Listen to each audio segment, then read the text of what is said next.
Assalamualaikum warahmatullahi wabarakatuh.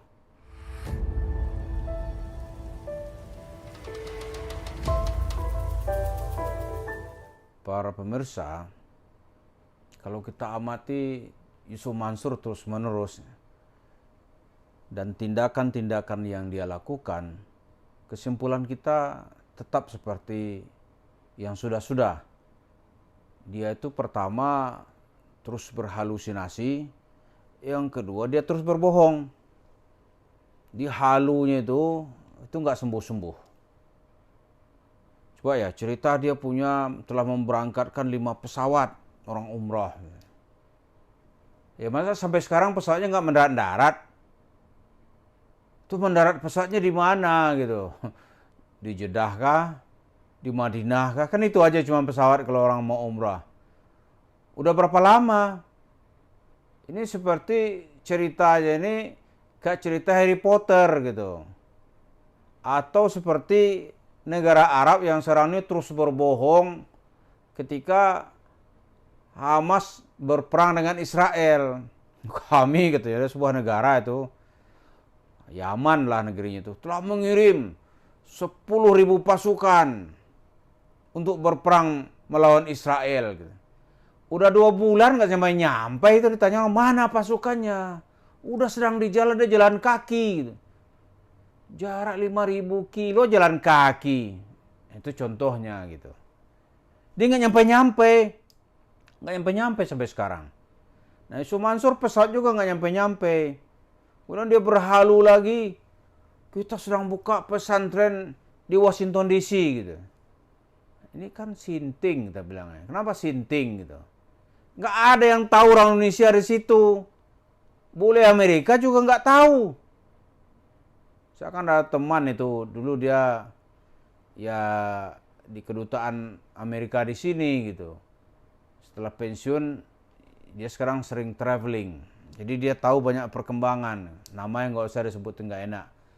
Saya tanya, Pak, ini do you know about the pesantren reciting Quran?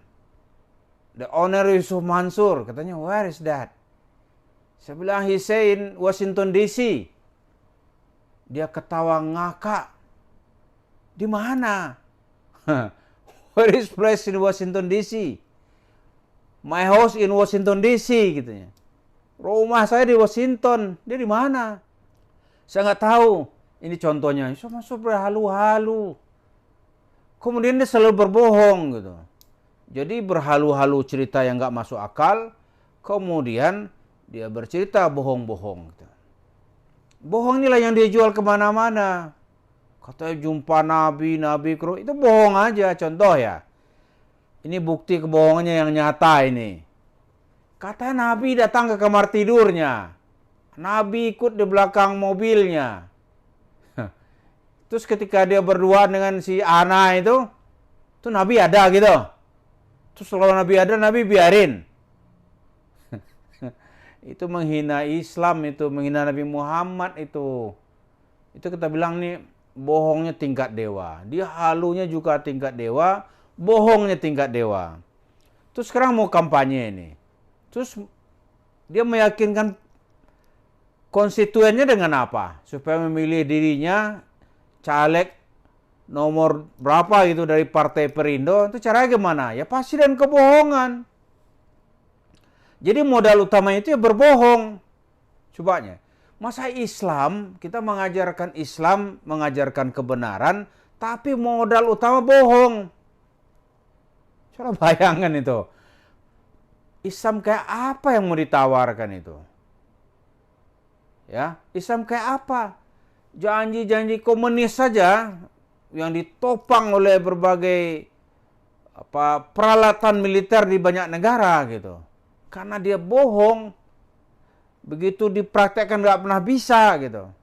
Akhirnya apa? Seluruh dunia sekarang ini memusuhi komunis. Seluruh dunia sekarang ini menolak komunis.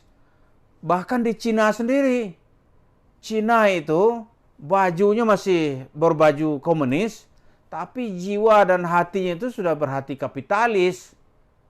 Itu yang disebut oleh Deng Xiaoping nggak usah lah, karena dia nggak mau ribut kali ya, tak usah mempersoalkan kucing itu merah atau hitam.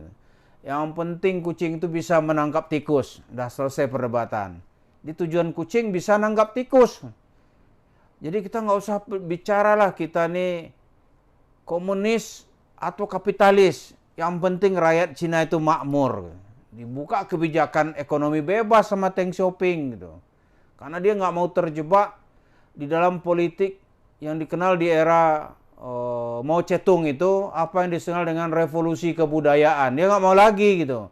Karena revolusi kebudayaan itu telah memakan korban jutaan orang Cina itu tewas sebagai tenaga kerja paksa gitu. Dia nggak mau mengikuti jalan itu lagi. Biar tidak terjadi friksi, dia keluarkan bahasa, tidak usah mempersoalkan kucing hitam atau merah, yang penting kucing itu bisa menangkap tikus. Ini yang kita lihat, format atau sistem bernegaranya masih seperti komunis, masih berideologi komunis, tapi isi atau hati dan jiwa Cina itu dibikin oleh Mao Zedong sudah menjadi kapitalis, maka dia bisa maju sampai sekarang.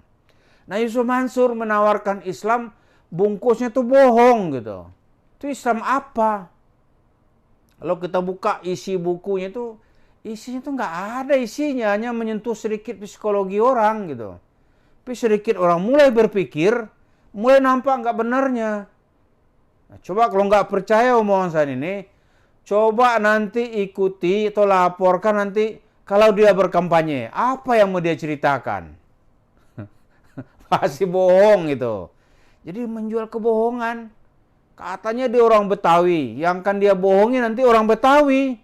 Jadi Betawi membohongi orang Betawi gitu. Kalau pendatang nggak mungkin bisa dia bohongin, bisa digolok dia. Bohong aja lu tat, mungkin karena masih hormat kali ya. Bohong aja lu tat. Atau yang mungkin udah agak kurang ajar saya. Cup, bohong aja lu gitu. Yang lebih kasar lagi, weh, Nur Khatib, mungkin gitu kan. Mungkin dia kasar, jamban lu, bohong aja, gua bacok lu ntar, mungkin begitu kan. Tapi kalau orang-orang masih sopan ya tat lah ya. Kalau ustadz orang nggak mau lagi tat, paling tinggi lah. Paling itu gitu. Jadi nampaknya penyakitnya ini nggak sembuh-sembuh. Nggak bisa sembuh gitu. Karena kalau dia sembuh, dia harus berhenti untuk berpikir meraup uang orang dengan segala cara gitu. Jadi ceritanya kalau kita rangkum, ceritanya itu cerita untuk manusia-manusia yang sudah tidak memakai otak gitu. Nggak ada. Berani orang curhat ke Yusuf Mansur, pasti celaka. Karena itu ada kita ceritakan, itu fakta semua itu. Ada yang mati, ada yang seperti kena kejahatan kelamin Yusuf Mansur gitu. Seperti yang video-video kita sebelumnya. Jadi orang-orang ini nggak ada tempat mesti dia itu di tengah kehidupan gitu. Nggak ada tempatnya. Masa masyarakat memberikan tempat kepada pembohong, kepada penipu, kepada yang berhalu-halu. Secara akademis nggak ada nilai akademis kajian-kajiannya gitu. Jadi apa? Tapi ya ternyata ya orang masih ada koneksi-koneksi dengan dia, pengurus masjid lah, apalah gitu. Tapi ini harus kita perangi terus-menerus. Nggak bisa gitu. Kenapa? Kalau tidak, Islam yang akan menderita gitu. Jadi membiarkan Islam disiksa gitu.